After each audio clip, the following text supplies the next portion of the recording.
Greetings, it's Kristen Brown of Established Roots. I specialize in Sisterlocks, microlocks, interlocking, digital content, portfolios, and lock courses. This is a continuation of the 30 red flags consultants should notice before accepting new clients. 16 to 30. 16. Whatever your ideal client is, if the person does not fit that prototype, I would not accept them. Sometimes there's exceptions, but you just have to, go with your intuition on that. 17, looky-loos. Anybody that's asking you 25 questions and, they have no intention of booking with you, then engaging them is going to waste your time and it's not productive for you or for them. 18, specialty requests. If there's somebody who just has a high list of demands or is something that's unreasonable or something just outside of what you do, then I would not accept them as a client, because if you're not managing those expectations or you cannot fulfill their expectations, then you are not the right consultant for them. 19, they are obsessed with YouTube and Facebook group horror stories. So I see so much stuff on there and people have terrible experiences, and I'm sorry for them, but you're not the consultant that did their hair. And yes, they need to do their due diligence to make sure they're going to the right person. But if they're treating you like you're the one that they heard about and you're not, then they're not the client for you, because they're paranoid and they think everybody is going to have a horror story. 20.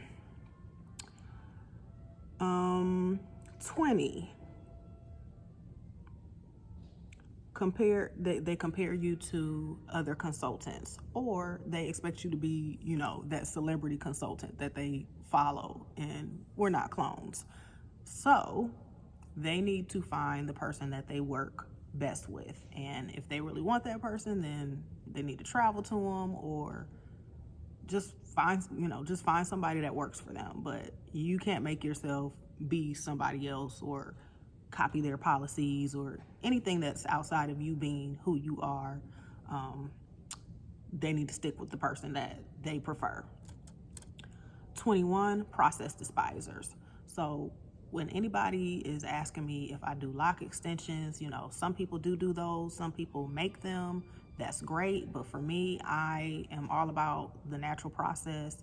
And so if you despise that process, if you're trying to braid over your sister locks or put a wig over your sister locks, you're not going to enjoy your locks. And if you're not enjoying the process, then there's no point in me starting it with you.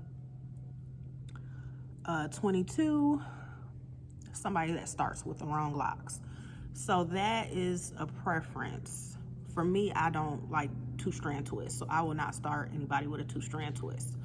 And I don't want to maintain 2-strand twists. I've done it for some hair types and it's turned out okay, but those are the type of locks that I feel are going to come undone. They're not sturdy. So I prefer doing interlocks. I prefer somebody who has had braid locks, but just not 2-strand twists. But I feel like with the transfer request of somebody who has had 2-strand twists, or even somebody who wants the 2-strand twist, is going to be an uphill battle, because it could be issues with, their locks not staying in. They wash it, and next thing you know, they have an afro again, or it's just, if you pick the wrong type of locks, it's not going to work. Somebody that doesn't read or pay attention. So if somebody asks me, where are you located? And right at the top of my profile, it says Tucker, Georgia.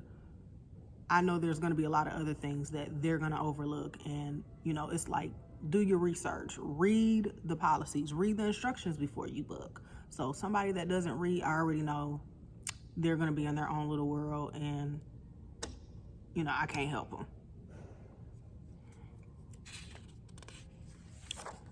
Also, like, if somebody is booking, and when you book on it, you'll see the price. And so if they're acting clueless after I get done doing their hair, like they didn't know the price, it's like, well, when you booked it, the price was next to the service. So reading the service instructions, reading the price, we've went over the consultation, we went over, policies. And so just, acting like because you do know, because I told you. Somebody who doesn't understand that this is a business that speaks for itself, just be considerate. 25, if the consultation goes downhill. So if I do a consultation and I just don't feel right, or somebody was disrespectful, then we're not moving forward. And I'll send the deposit back, or I'll even send the money for the consultation back. Usually not, because they still got my time. But if I'm just not comfortable working with them, then I'm not going to force a relationship with somebody. 26, somebody that is just airheaded and flaky. Because if we are going to have a working relationship, I can't do a contract with somebody that's airheaded and flaky. That's just like having a contract with somebody that's under 18. It's kids that, you can communicate better with than some of these adults. So, yeah. 27 is somebody catfishing me. So I don't know who's typing on the other side of that keyboard.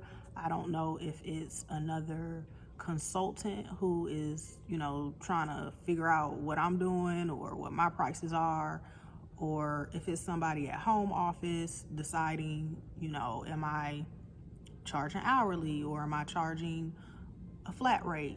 It's people that will be spying and checking up on you, and Sisterlocks police, and they can police all they want. But if I feel like it's somebody who's not genuinely contacting me for services, and it's really, somebody that's kind of just snooping in the background or catfishing or acting like somebody else, then I'm not taking them as a client. 28, if I feel like the notes I'm taking are not good enough, as far as, I'll just put it like this. If it gets to the point where I feel like I have to protect myself and record our conversation because you've done some shady stuff, or, you're gaslighting or whatever it is, it's better not to take you than to continue to move forward. And, because whatever I'm feeling that makes me think you're going to do something or pull something, or I'm going to have some type of issues or grievance with you moving forward, then it would be better just for us not to continue that client consultant relationship.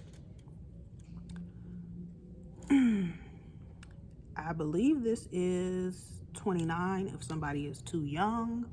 I like little kids, but as far as, they're not going to be able to sit still. They're going to have to go to the bathroom a lot.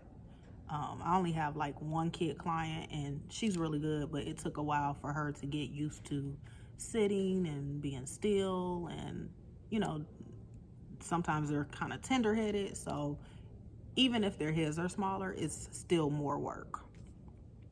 And then 30, somebody who is just not ready. So if they have cold feet, you'll know because they keep canceling their establishment, or they are canceling their appointment, or they book a consultation and they just no show. Whatever it is, they have to figure out why they're not ready, if they don't even want locks to begin with, or just why they have cold feet.